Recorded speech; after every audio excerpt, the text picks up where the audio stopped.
안녕하세요. 좋은 하루 보내세요. 저희 채널이 마음에 드셨다면 좋아요와 구독 부탁드려요. 여러분의 응원이 힘이 된답니다. 자, 이제 실화를 하나 들려드릴게요. 제 은퇴식에서 제 아들은 제가 사주는데 도움을 준 집에서 더 이상 환영받지 못한다고 말했습니다. 저는 미소 지었습니다. 일어서서 아무 말 없이 떠났습니다. 그날 밤, 저는 울지 않았습니다. 소리 지르지도 않았습니다. 하지만 제 안에 무언가가 조용히 부서졌습니다. 그리고 이어진 일들은 저조차도 그가 소유했다고 생각했던 모든 것을 뒤흔들리라고는 예상하지 못했습니다. 건배사는 자랑스러운 순간이었어야 했습니다. 저는 공중보건 분야에서 40년간 일한 후 은퇴하고 있었고, 부서 사람들, 옛 동료들, 심지어 몇몇 지역 유지들까지 모두 아들 지훈의 집에 모여 있었습니다. 아들은 잔을 들고 제 수년간의 봉사에 감사하며 유산에 대한 따뜻한 말을 덧붙였습니다. 그러다 모든 것을 바꾼 문장이 나왔습니다. 이제 저희도 저희 집에서 다음 장을 시작할 수 있게 되었습니다. 잠시 정적이 흘렀습니다.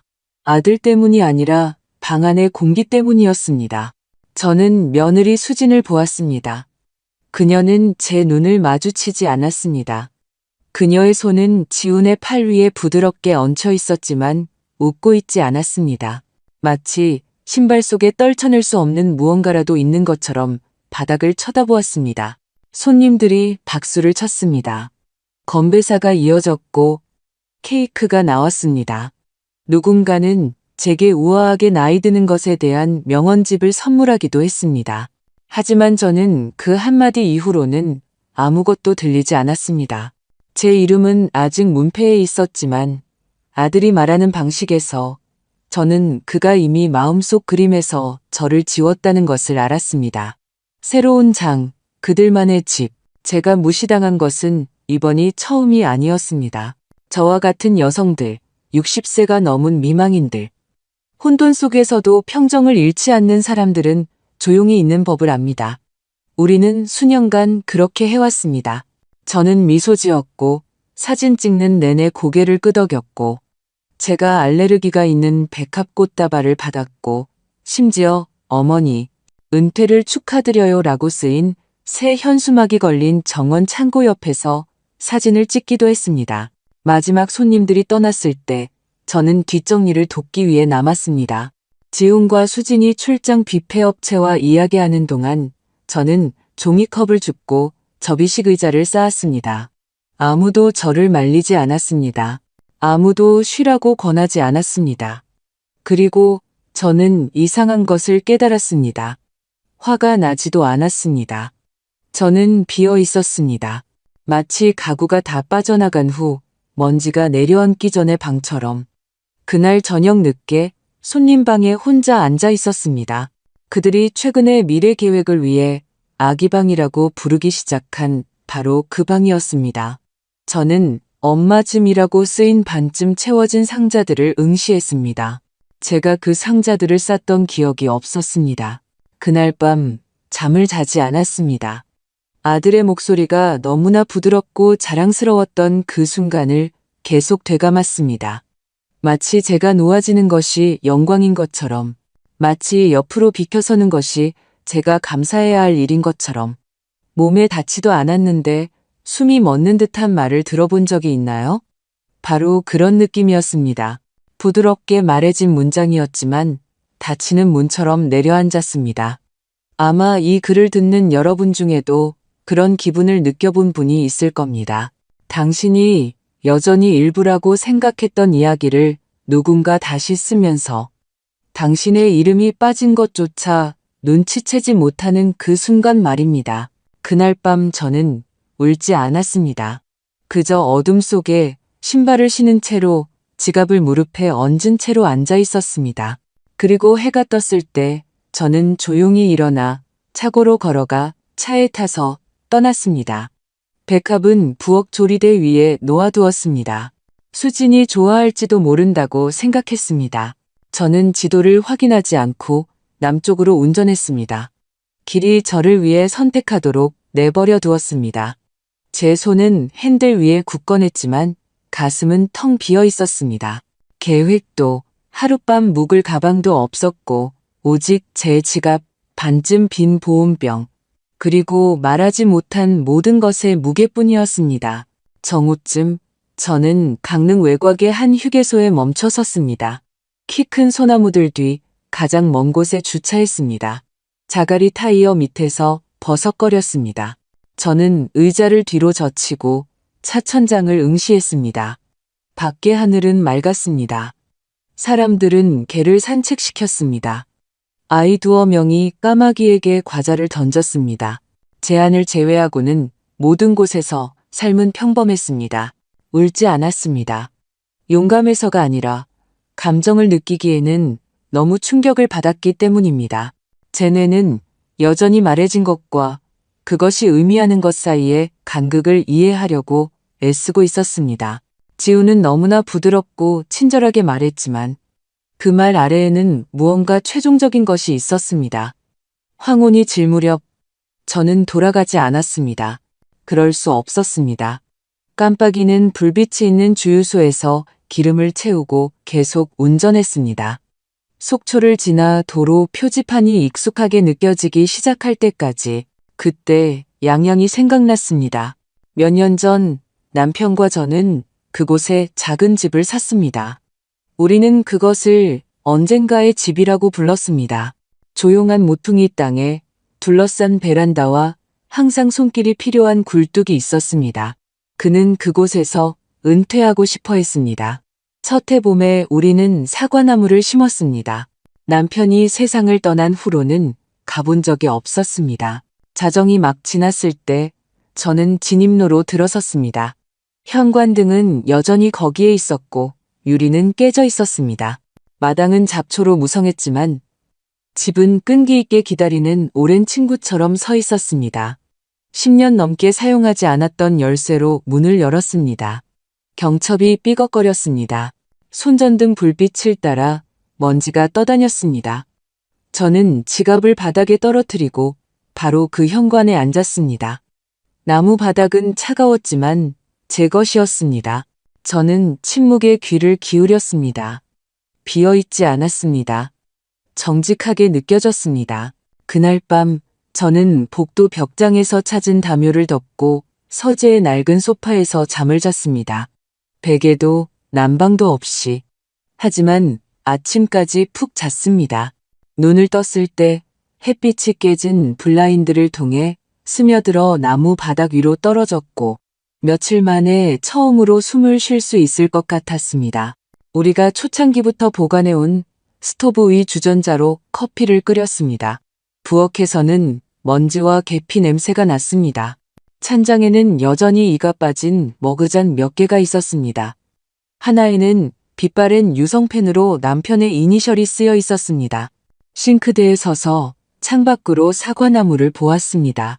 사방으로 뻗은 가지들이 야생적으로 자라 있었습니다. 열매는 작고 짙은 붉은색이었고 일부는 이미 풀밭에 떨어져 있었지만 그것은 살아남았습니다. 저도 마찬가지였습니다. 다음에 무엇이 올지는 몰랐지만 다시는 투명인간으로 돌아가지 않을 것임을 알았습니다. 양양의 집은 지훈이 쓴 계획의 일부가 아니었습니다. 괜찮았습니다. 왜냐하면 오랜만에 처음으로 저만의 계획이 있었기 때문입니다. 양양에서의 세 번째 아침, 저는 다락방으로 올라갔습니다. 접이식 사다리가 제 무게에 삐걱거렸지만 저는 제가 물건들을 어디에 두었는지 정확히 알고 있었습니다. 몇 년 동안 올라가 본 적이 없었지만 남편과 저는 항상 가장 중요한 기록들을 낡은 이불 아래 금속 서류함에 넣어두었습니다. 이불에서는 여전히 삼나무 냄새가 났습니다. 저는 서랍을 하나씩 열었습니다.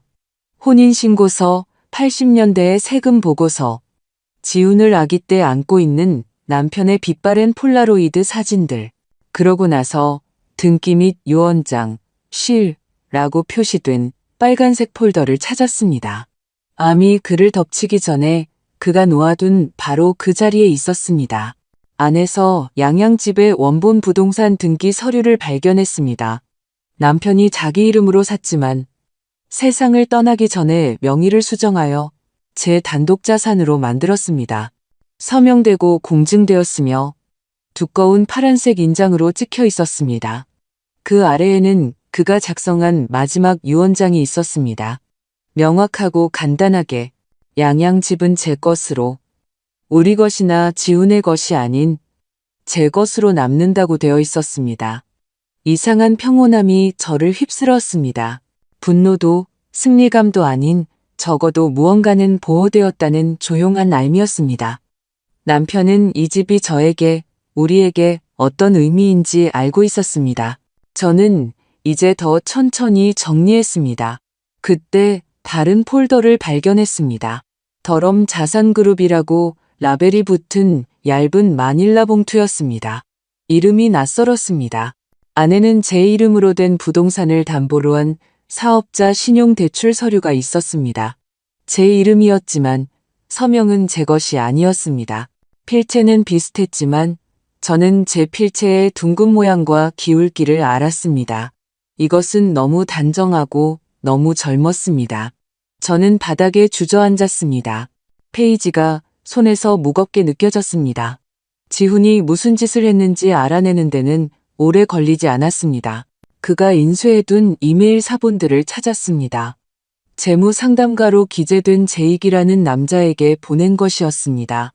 한 메시지에서 지훈은 노인 건강 스타트업에 대한 계획을 설명하며 어머니의 주 거주지에서 추가 자본이 확보되었다고 언급했습니다. 다른 이메일은 저로부터의 서명된 위임장을 포함한 서류 이전을 상세히 기술하고 있었습니다. 그는 제 서명을 위조했습니다. 지훈은 제 서울 집을 담보로 자기 사업 자금을 조달했습니다. 제가 전혀 몰랐던 사업, 그의 메시지에 다급한 어조로 보아 잘 되지 않고 있는 사업이었습니다. 저는 깊은 숨을 쉬고 모든 것을 제 앞에 펼쳐 놓았습니다. 유언장, 위조된 서류들, 남편이 보관했던 연락처 목록, 거기에는 몇 년 전 춘천에서 우리가 이용했던 변호사의 번호도 포함되어 있었습니다. 울 시간도 충격에 빠질 소용도 없었습니다. 제 이름이 동의 없이 사용되었습니다. 제 집이 제가 동의하지 않은 빚의 담보가 되었습니다. 저는 천천히 일어나 서류들을 새 바인더에 모으기 시작했습니다. 굵은 글씨로 라벨을 붙였습니다. 법률 검토, 아래층에서 식탁을 치우고 파일들을 펼치고 각 서류를 휴대폰으로 사진 찍고 플래시 드라이브에 백업을 저장했습니다. 저는 마치 증언을 준비하는 사람처럼 일했습니다. 어떤 의미에서는 그랬기 때문입니다. 이것은 지훈에게 복수하는 것에 대한 것이 아니었습니다. 결코 빼앗겨서는 안 될 것을 되찾는 것에 대한 것이었습니다. 아직 그에게 화가 나지는 않았지만 그럴 때가 올 것임을 알았습니다. 지금은 제가 예전에 그랬던 공중보건 공무원처럼 정밀하게 움직였습니다. 먼저 사실 그 다음이 해결책이었습니다. 그날 아침 저는 커피 한 잔을 따르고 양양집 부엌 식탁에 앉았습니다. 서류들이 조용한 전쟁터처럼 제 앞에 펼쳐져 있었습니다. 남편의 유언장 사본은 평평하게 놓여 있었고 그가 세상을 떠난 해에 제 공중보건팀에서 선물로 준 청진기 모양의 낡은 노쇠 문진으로 눌려 있었습니다. 저는 계속 눈으로 그의 서명을 따라갔습니다. 그것에는 무언가 현실적이고 부인할 수 없는 저를 안정시키는 것이 있었습니다. 저는 다음에 무엇이 올지 이해하는 사람이 필요했습니다. 법적으로 뿐만 아니라 감정적으로도 저는 이선아 변호사가 생각났습니다. 몇 년 전 그녀는 제 부서의 조용한 인턴이었습니다. 똑똑했지만 자신감이 없었고 아무도 시키지 않아도 항상 메모를 했습니다. 대부분의 직원이 이미 퇴근했을 때 지역 백신 클리닉을 돕기 위해 늦게까지 남아있던 그녀의 모습을 기억했습니다. 10년 넘게 연락하지 않았지만 최근 지역 기사에서 그녀의 이름을 보았습니다. 노인 학대 및 금융 착취 사건에서 고령 의뢰인들을 대리하는 것에 대한 것이었습니다. 저는 그녀의 법률사무소 번호를 찾아 전화했습니다. 반대편의 목소리는 명료하고 또렷했습니다. 그녀는 저를 바로 기억했습니다. 제가 발견한 것을 간략하게 설명했을 때 잠시 침묵이 흘렀지만 이내 그녀는 차분하고 단호하게 말했습니다. 전화하시길 잘하셨습니다. 그날 오후 그녀는 춘천에서 이 시간을 운전해 내려와 양양 외곽의 한 식당에서 저를 만났습니다. 그녀는 검은색 부츠와 양모 코트를 입고 도착했고 그 메모장은 여전히 손에 쥐어져 있었습니다. 웨이트리스가 그녀에게 커피를 따라주었지만 그녀는 거의 마시지 않았습니다. 선아 씨는 말하기보다 더 많이 들었습니다. 저는 위조된 등기 이전 서류, 담보 대출 서류, 남편이 남긴 서류들을 펼쳐놓았습니다. 그녀는 천천히 고개를 끄덕이며 메모를 했습니다. 그러고 나서 메모장을 덮고 제 눈을 똑바로 쳐다보았습니다. 이건 단순한 서류착오 사건이 아닙니다. 신탁 의무 위반, 노인 금융학대, 그리고 강원도법에 따라 사기죄가 될 수도 있습니다. 하지만 이건 개인적인 문제이기도 합니다. 매우 개인적인. 저는 대답하지 않고 그저 숨을 쉬었습니다.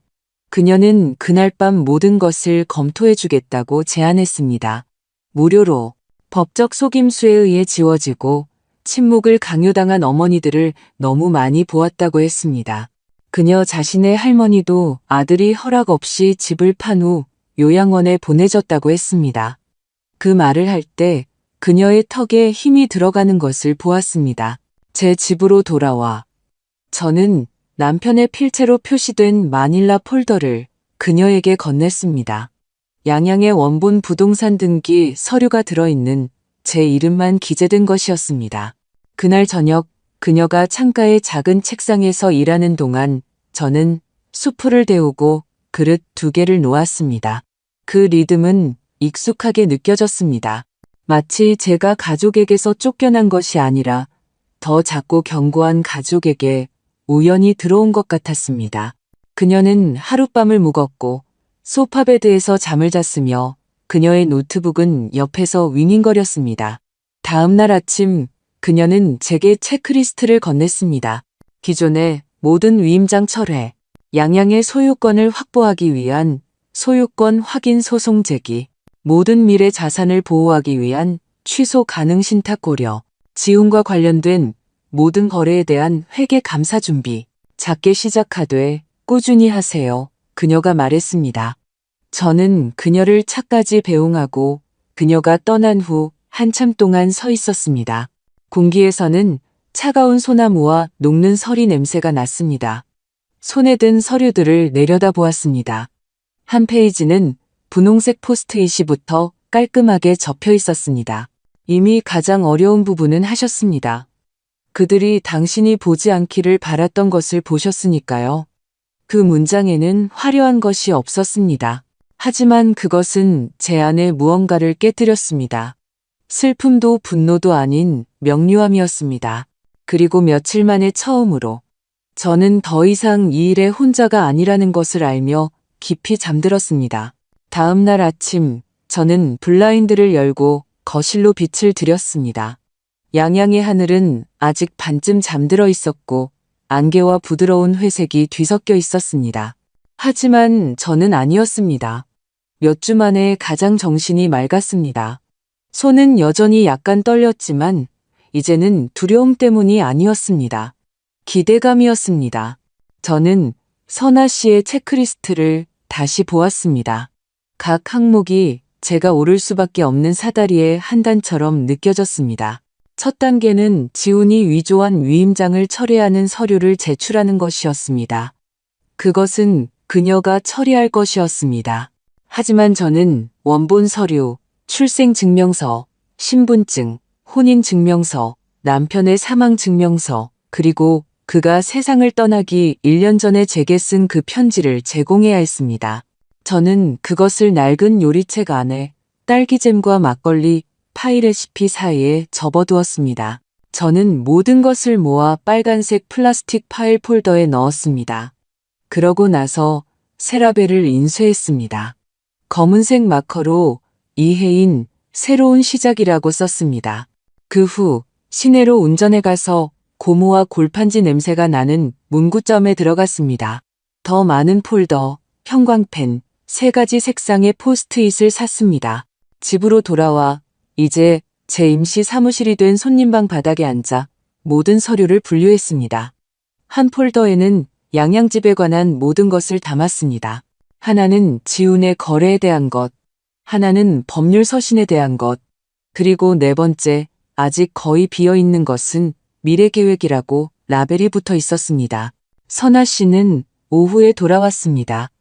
그녀는 법률 서식이 담긴 상자와 너무 달지만 위안이 된다고 말한 라떼 2잔을 들고 왔습니다. 그녀는 어디에 서명해야 하는지 보여주었고 각 서식이 어떤 역할을 하는지 설명해 주었습니다.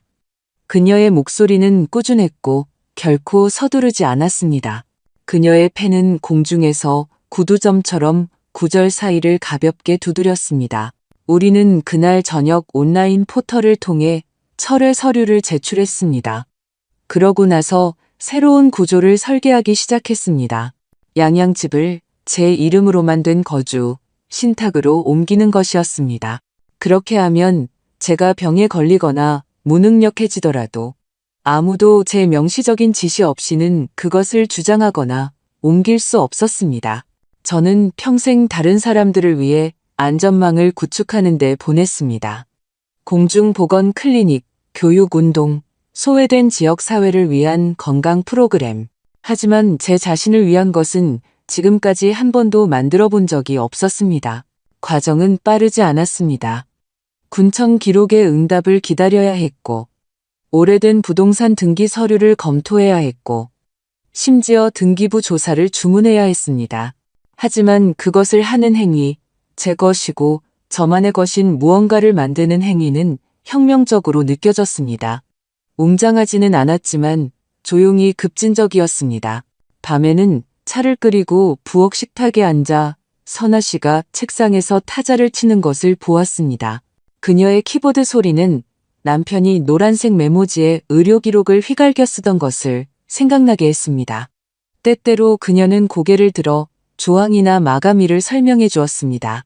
다른 때는 아무 말도 하지 않았습니다. 침묵은 편안하게 느껴졌습니다. 저는 미래 계획이라고 표시된 폴더를 멍하니 쳐다보는 제 자신을 발견했습니다. 거기에는 아직 항목이 하나뿐이었습니다. 좋은 일이라고 쓰인 단 하나의 포스트잇. 아직 그것이 무엇을 의미하는지는 몰랐습니다. 정원, 작은 휴양지, 어쩌면 저와 같은 여성들을 위한 무언가, 한때 친절만으로도 안전할 수 있다고 믿었던 여성들을 위한 주말까지 거주 신탁은 제자리에 놓였습니다. 양양집은 보호되었습니다. 첫 번째 제출 서류들이 수리되었습니다. 선아 씨는 법원이 시간이 걸릴 것이라고 말했지만 자신감이 있었습니다. 저도 마찬가지였습니다. 의식도 박수도 없었습니다. 그저 폴더가 닫히는 부드러운 지퍼 소리와 무언가가 되돌아오는 느낌뿐이었습니다. 집이 아니라 자아감이었습니다. 저는 빨간 폴더를 강원도 야생화와 우아하게 나이 드는 것에 대한 2권의 책 사이 선반에 다시 꽂았습니다. 몇 년 만에 처음으로 저는 제가 어느 페이지에 있는지 알았고 맨 위에는 제 이름이 선명하게 인쇄되어 있었습니다. 그 첫 주가 끝날 무렵 양양의 집은 더 이상 임시방편처럼 느껴지지 않았습니다. 조금씩 다시 숨을 쉬고 있었습니다. 저는 모든 방의 창문을 열었고 2층 구석들을 닦았고 심지어 남편이 뒷 베란다에 걸어두었던 낡은 풍경도 찾았습니다. 바람 속에서 부드러운 소리를 듣는 것이 얼마나 절실히 필요했는지 그것이 다시 울리기 전까지는 깨닫지 못했습니다. 대부분의 아침에 저는 맨발로 나무 바닥을 쓸었고 햇빛이 발목 주위에 고이도록 내버려 두었습니다. 서두름 없이 그저 긴장감 있는 움직임만이 있었습니다. 저는 부엌 찬장을 기본 품목으로 채웠습니다. 차, 밀가루, 귀리, 땅콩버터, 수프를 만들었습니다. 어깨에 스웨터를 걸치고 햇빛이 드는 방에 앉아 몇 년 동안 버려두었던 책들을 다시 읽기 시작했습니다. 그 월요일 앞마당에 무성한 로즈마리를 다듬고 있을 때 안에서 휴대폰이 울리는 소리를 들었습니다. 수진에게서 온 문자였습니다. 단 3단어. 괜찮으세요? 구두점도 설명도 없이 그저 그것뿐이었습니다. 저는 잠시 얼어붙었습니다. 손에는 전지가위, 손바닥에는 수액이 묻어 있었습니다. 그녀의 메시지는 어떤 의미로든 해석될 수 있었습니다. 하지만 저는 다시 이번에는 더 천천히 읽었고 지훈의 이름이 빠져 있다는 것을 알아차렸습니다. 그녀는 우리라고 말하지 않았습니다. 그를 대신해서 말하지 않았습니다. 그녀는 혼자서 연락해왔습니다. 저는 답장하지 않았습니다. 아직은 아니었습니다. 준비되지 않았지만 삭제하지도 않았습니다. 그날 밤 저는 평소보다 오래 깨어 있었습니다. 바람이 더 시끄러웠습니다. 듣지 않으려 애쓰는 속삭임처럼 창문을 긁었습니다. 그리고 은퇴식에서의 침묵에 대해 생각하는 것을 멈출 수 없었습니다.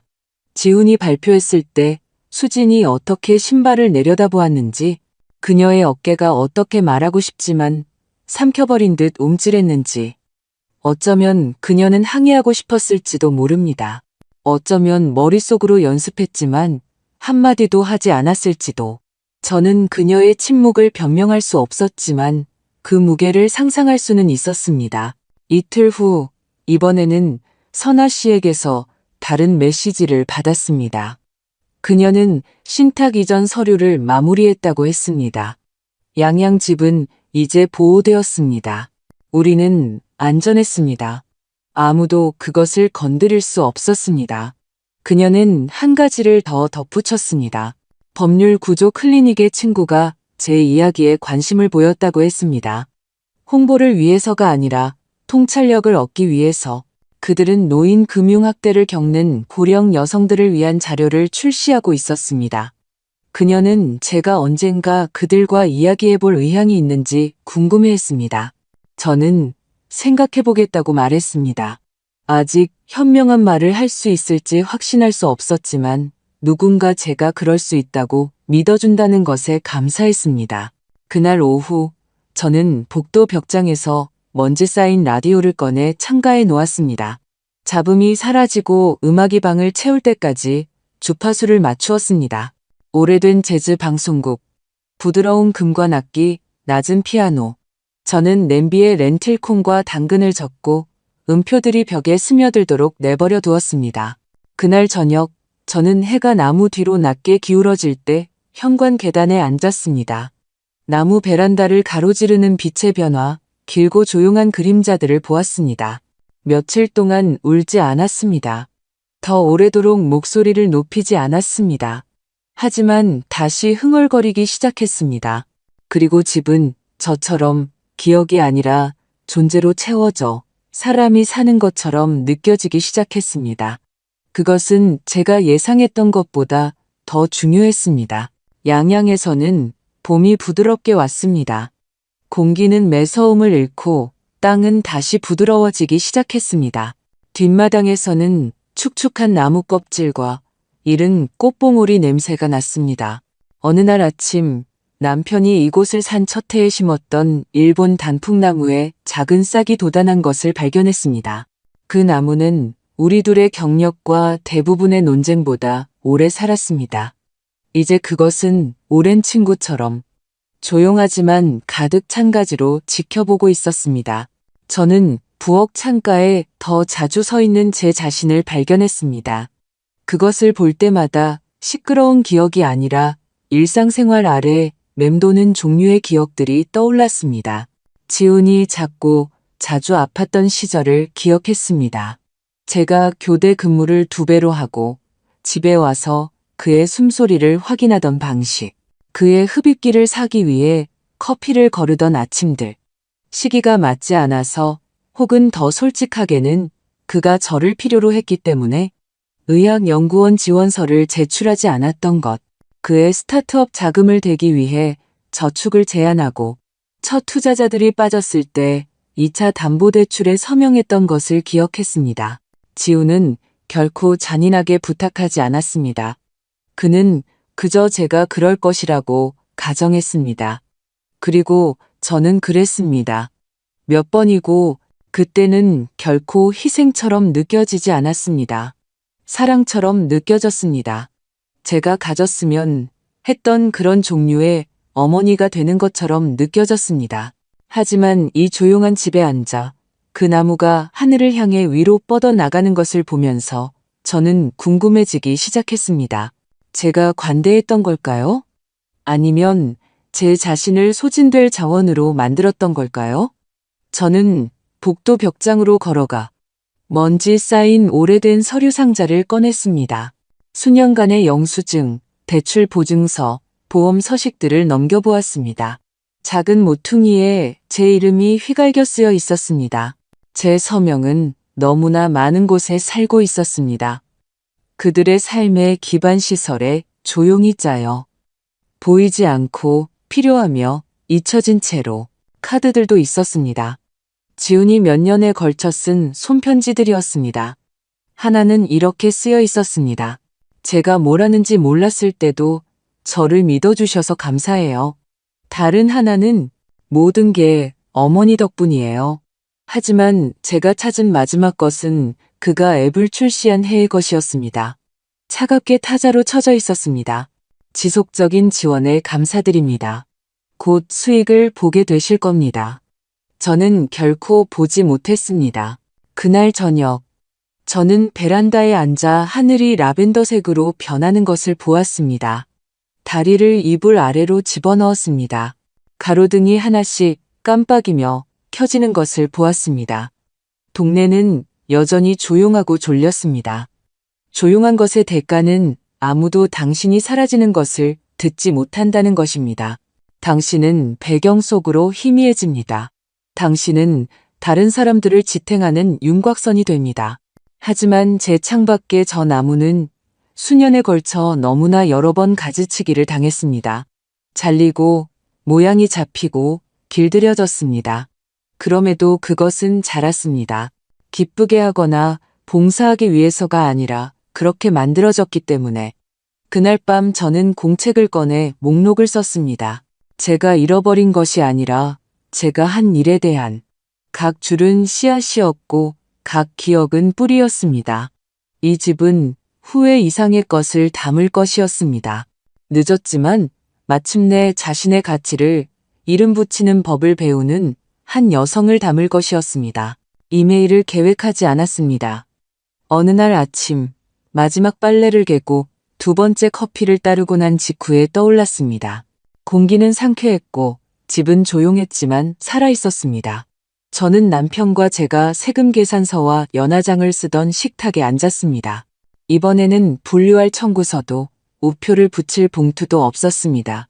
오직 저와 제 노트북 그리고 제가 남겨야 할 말에 대한 명확한 이해만이 있었습니다. 저는 빈 메시지를 열고 타자를 쳤습니다.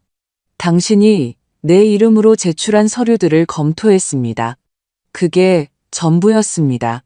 인사도 맺은 말도 설명도 없이 그저 그 한 문장 날카롭고 간결하게 도발하려는 의도가 아니라 단지 제가 안다는 것을 확인시켜주기 위함이었습니다.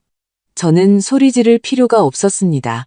침묵은 그 자체의 볼륨이 있었고 그 한 줄은 어떤 항의의 문단보다도 그에게 더 오래 울릴 것이었습니다.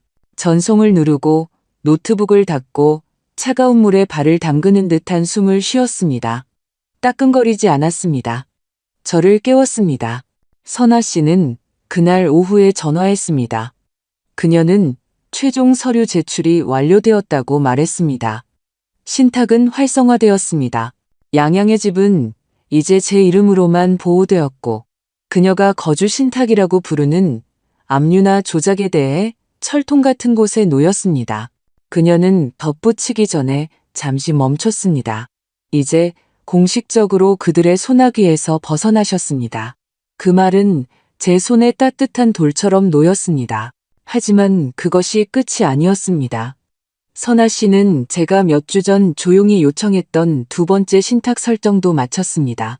그것은 할로우 실향 노인 재단이라고 불릴 것이었습니다. 작고 소박하지만 구체적인 시작. 저처럼 집에서 쫓겨나고 종종 예고 없이 보통은 구제책 없이 사고가 아닌 계획에 의해 지워진 고령 여성들을 지원하는데 전념하는 기금이었습니다. 초기 자본은 제 옛 저축에서 나왔습니다. 남편이 남겨둔 지훈의 계략에 손대지 않은 유산에서 남은 것이었습니다. 수백만은 아니었지만 누군가 다시 숨을 쉴 수 있도록 돕기에는 충분했습니다. 우리는 간단한 사명을 가졌습니다. 긴급 이주 지원, 단기 법률 구조, 그리고 갑자기 자신들이 지은 집에서 환영받지 못하게 된 여성들을 위한 안전한 집 목록. 선아 씨는 그것이 성장할 수도 있다고 말했습니다. 저는 그러지 않아도 상관없었습니다. 중요한 것은 그것이 존재한다는 것이었습니다. 재단은 복수에 대한 것이 아니었습니다. 기억에 대한 것이었고 저에게 일어난 일이 눈에 띄지 않거나 배우지 않은 채로 지나가지 않도록 하는 것에 대한 것이었습니다. 그날 저녁 저는 밖으로 나가 뒷마당의 나무줄기에 손을 댔습니다. 나무 껍질은 시원하고 질감이 있었습니다. 아무것도 속삭이지 않았습니다. 그저 거기 서 있었습니다. 안부엌 조리대 위에는 인쇄된 신탁 서류들이 서명을 기다리고 있었지만 저를 재촉하지 않았습니다. 이제 아무도 그러지 않았습니다. 저는 증명할 것은 없지만 되찾을 것은 모든 것을 가진 사람의 속도로 움직였습니다. 조용하고 순종적이며 보이지 않았던 제가. 그녀는 사라지지 않았습니다. 그녀는 진화했습니다. 그녀는 자신의 조각들을 모아 내구성 있는 무언가를, 자신의 이름이 붙은 무언가를, 다른 누구도 주장할 수 없는 무언가를 만들었습니다. 그리고 해가 낮게 기울어 마당에 긴 그림자를 드리웠을 때 저는 미소 지었습니다. 제가 이겨서가 아니라 제 가치를 기억했기 때문에. 그리고 이제 그것은 잉크로, 법으로, 유산으로 기록되었습니다. 화요일, 정오가 막 지났을 때 밖에서 자갈 위로 타이어가 버석거리는 소리를 들었습니다. 저는 베란다에서 고개를 들어 배달이거나 어쩌면 선아 씨가 서류를 가져다 주는 것일 거라고 예상했습니다. 하지만 지훈이었습니다. 그의 차 문이 천천히 열렸습니다. 마치 그것조차 여기서 무엇을 하고 있는지 확신하지 못하는 것처럼. 그는 몇 년 만에 보지 못했던 망설임과 함께 차에서 내렸습니다. 자신감 있는 걸음걸이도 손에 든 클립보드나 노트북도 없이 그저 그가 손을 주머니에 찔러 넣고 다시 소년처럼 공터에 서 있었습니다. 저는 일어서지 않았습니다. 제가 떠나던 밤에 입었던 바로 그 카디건에 쌓여 낡은 흔들의자에 앉아 있었습니다. 이제는 얇아지고 팔꿈치가 늘어났지만 저는 그것이 저에게 움직임을 상기시켜주는 방식이 좋았습니다. 지훈이 계단으로 다가와 멈춰 서서 무언가를 기다리는 듯 저를 올려다보았습니다. 저는 아무것도 제안하지 않았습니다. 안부나 여쭐까 해서요.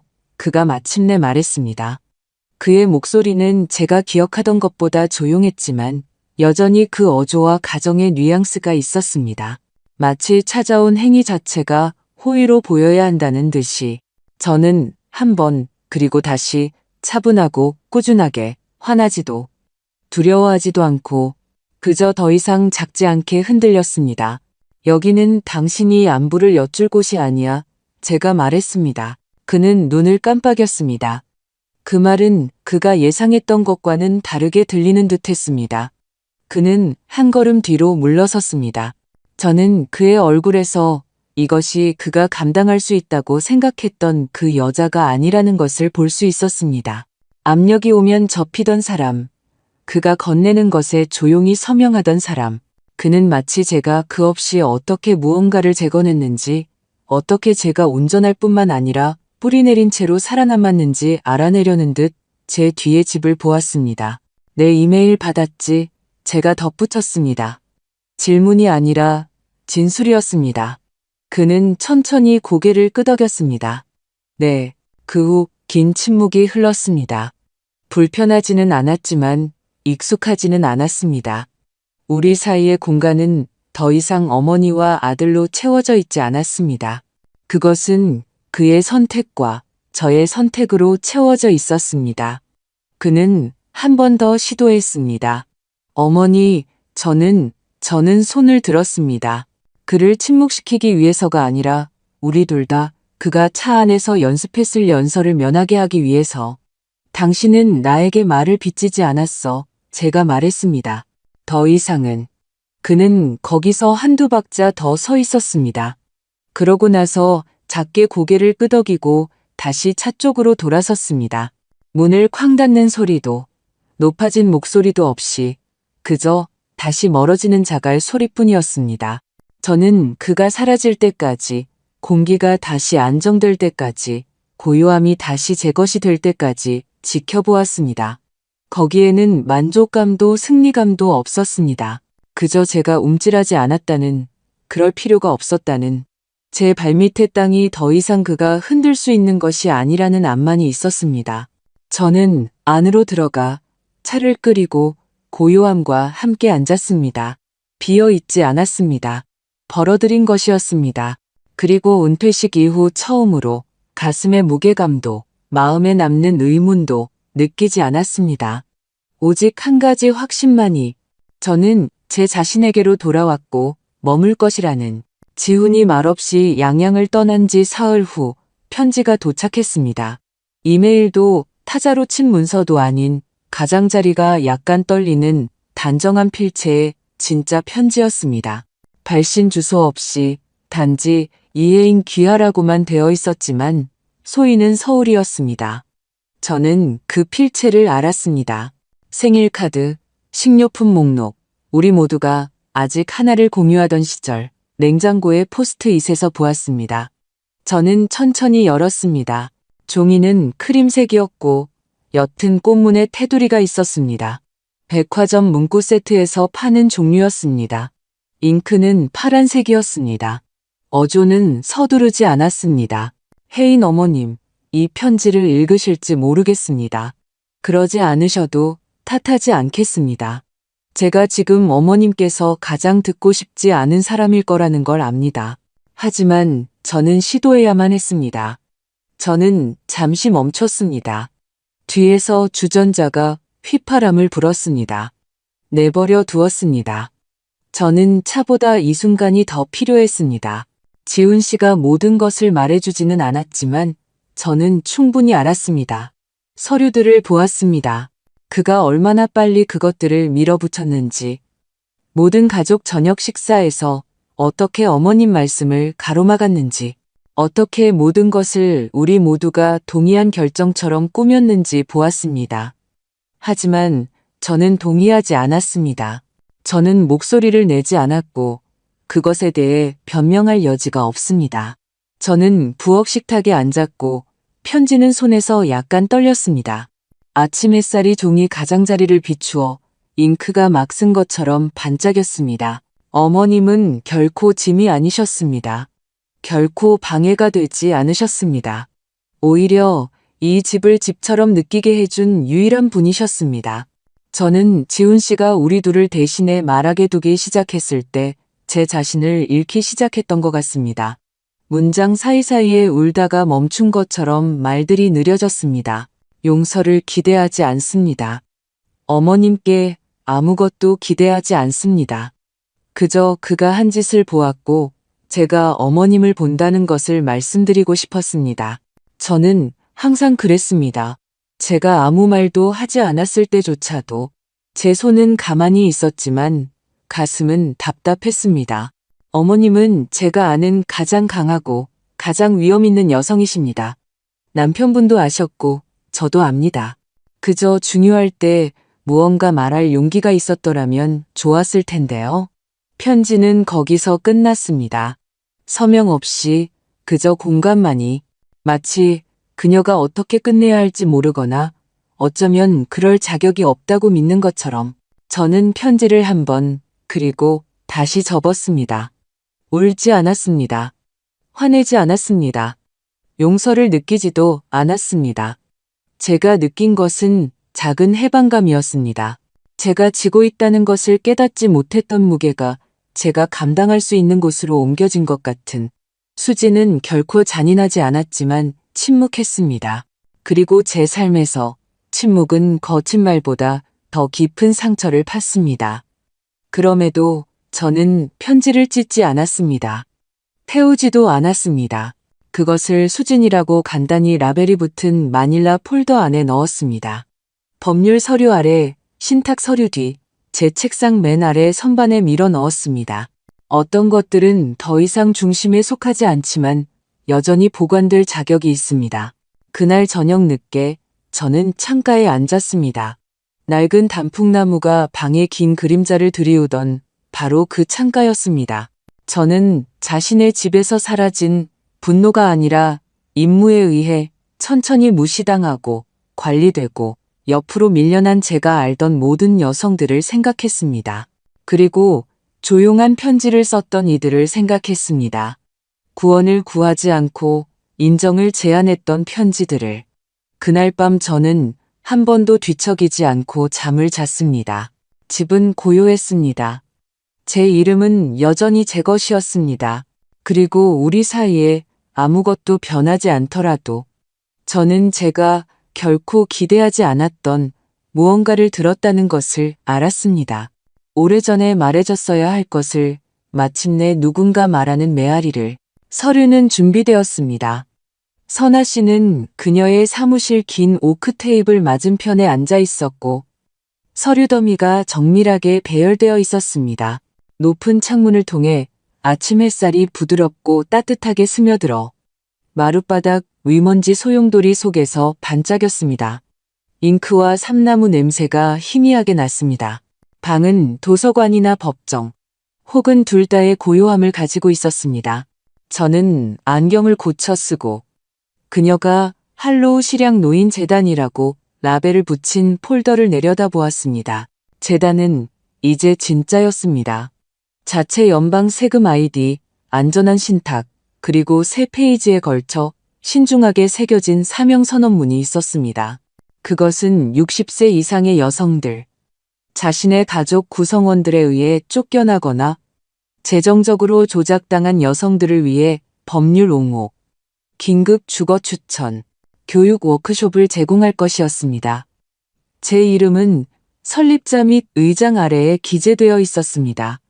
제가 쫓았던 것이 아니었습니다.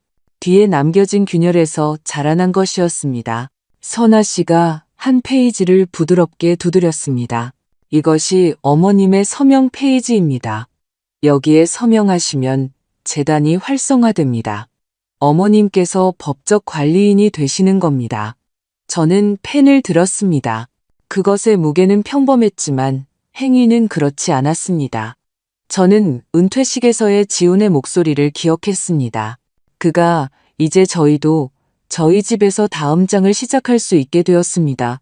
라고 말했던 그 순간 방이 얼마나 조용해졌는지 모두가 그것을 달콤하고 심지어 관대한 것으로 넘겨버렸던 방식. 아무도 그것이 저를 어디에 남겨두는지 묻지 않았습니다. 이제 저는 그것이 저를 어디에 남겨두었는지 알았습니다. 여기에, 이 방에 지워진 것이 아니라 제 자신의 손으로 다시 쓰여진 채로 저는 한 줄, 그 다음 줄, 그리고 마지막 줄에 서명했습니다. 선아 씨가 미소 지었습니다. 크지는 않았지만 충분했습니다. 우리가 항상 마지막 말을 하지는 못하죠. 그녀가 말했습니다. 하지만 때로는 마지막 행위를 하죠. 그게 더 나은 부분이에요. 저는 고개를 끄덕였습니다. 마지막 페이지, 서명 아래에는 우리가 함께 작업했던 짧은 문단, 일종의 헌정사가 있었습니다. 그것은 이렇게 쓰여 있었습니다. 조용히 지워졌다가 더 조용히 일어선 여성들을 기리며 저는 선아 씨에게 사본을 집에 가져가도 되냐고 물었습니다. 그녀는 안에 모든 것이 들어있는 깨끗한 폴더를 건넸습니다. 저는 그것을 가죽 가방에 넣고 지퍼를 닫았습니다. 퍼레이드도 보도자료도 박수도 없었습니다. 하지만 가슴속에 낮고 꾸준한 무언가가 자리 잡는 것을 느꼈습니다. 자부심이 아니었습니다. 소유권이었습니다. 재산이나 종이뿐만 아니라 제 자신의 이름, 제 자신의 선택, 제 자신의 과거에 대한. 남편이 좋아했을 겁니다. 그는 항상 소음 없는 행동을 믿었습니다. 밖으로 나섰을 때 바람이 약간 일었습니다. 비와 신선한 흙냄새를 실어왔습니다. 겨울이 환영받지 못한 채 머물렀더라도 봄이 여전히 펼쳐지고 있다는 것을 상기시켜 주었습니다. 그날 밤 저는 한때 혼인신고서와 남편의 유언장을 보관했던 바로 그 선반에 폴더를 놓았습니다. 제가 잃어버린 것의 유물이 아니라 제가 되찾은 것의 기록으로 그곳에 놓아두었습니다. 나중에 불을 끄고 양양집 복도를 걸어 내려가면서 얼마나 조용한지 알아차렸습니다. 하지만 이 조용함은 더 이상 공허하게 느껴지지 않았습니다. 벌어들인 것 같았습니다. 제가 형성한 무언가처럼, 이제 제 이름에 응답하는 무언가처럼. 베란다는 동쪽을 향하고 있었습니다. 아침 햇살이 낡은 레이스 커튼을 통해 스며들어 조용한 초대장처럼 나무 판자 위로 뻗어 나갔습니다. 저는 차와 몇 년 동안 건드리지 않았던 낡은 책을 가져 나왔습니다. 공기는 라일락과 축축한 흙냄새가 났습니다. 아무것도 요구하지 않고 모든 것을 주는 그런 종류의 봄날 아침이었습니다. 지난달의 난간을 직접 다시 칠했습니다. 부드러운 회색 톤은 중립적이고 정직하게 느껴졌습니다. 마치 제가 지금 제 삶에서 차지하고 있는 공간처럼. 저는 앉았습니다. 의자는 남편이 아직 있을 때 항상 그랬던 것처럼 제 무게에 삐걱거렸습니다. 극적인 것은 없었고 그저 여전히 지탱해주는 무언가의 편안함뿐이었습니다. 제 무릎 위에는 편지가 놓여 있었습니다. 수진의 것이었습니다. 도착한 이후로 3번 읽었습니다. 그녀의 필체는 여전히 왼쪽으로 기울어져 있었고 약간 확신이 없었습니다. 마치 그녀가 파티날 밤 지훈 옆에 서 있던 방식처럼. 그녀는 용서를 기대하지 않고 오직 이해만을 바란다고 썼습니다. 그녀는 그가 한 짓을 알았지만 침묵이 평화를 지킬 것이라고 생각해서 침묵했다고 말했습니다. 저는 편지를 조심스럽게 접었습니다. 찢지 않았습니다. 액자에 넣지도 않았습니다. 그것을 조용한 증거라고 라벨이 붙은 빨간 폴더에 넣었습니다. 그러고 나서 재단 서류 옆 선반에 다시 놓았습니다. 심장 가까이에 둘 필요는 없었습니다. 단지 그것이 진짜라는 것을 기억할 필요만 있었습니다. 베란다 밖에서 바람이 바뀌었습니다. 몇몇 나무잎이 돌길 위에서 춤을 추었습니다. 저는 쇼를 어깨에 더 단단히 둘렀습니다. 제 이름은 다시 제 것이었습니다. 제 집은 다시 제 것이었습니다. 제 침묵은 더 이상 두려움이나 수치심에 대한 것이 아니었습니다. 제가 되찾은 공간이었습니다. 저는 지훈이 다시 나타나기를 기다리지 않았습니다. 수진이 방문하기를 기다리지 않았습니다. 세상이 저를 다시 부르기를 기다리지 않았습니다. 저는 제 자신의 현관계단을 만들었고 그것으로 충분할 것이었습니다. 저는 한때 다시 초대받기를 바라는 사람처럼 살았습니다. 이제 저는 이미 도착한 사람처럼 살았습니다. 만약 누군가 조용히 당신의 이름, 당신의 자리, 혹은 당신의 가치를 지웠다고 느껴본 적이 있다면 이 이야기가 침묵이 항복을 의미하지 않는다는 것을 상기시켜 주었기를 바랍니다. 때로는 떠나는 것이 지는 것이 아니라 선택하는 것입니다. 그리고 때로는 당신이 평화 속에서 재건하는 것이 배신 속에서 빼앗긴 것보다 더 강력해집니다. 말해주세요. 조용한 결정에서 힘을 찾거나 그들이 잊었다고 생각했던 무언가를 되찾은 적이 있나요? 당신은 혼자가 아닙니다. 당신의 목소리는 속삭일 때조차도 중요합니다.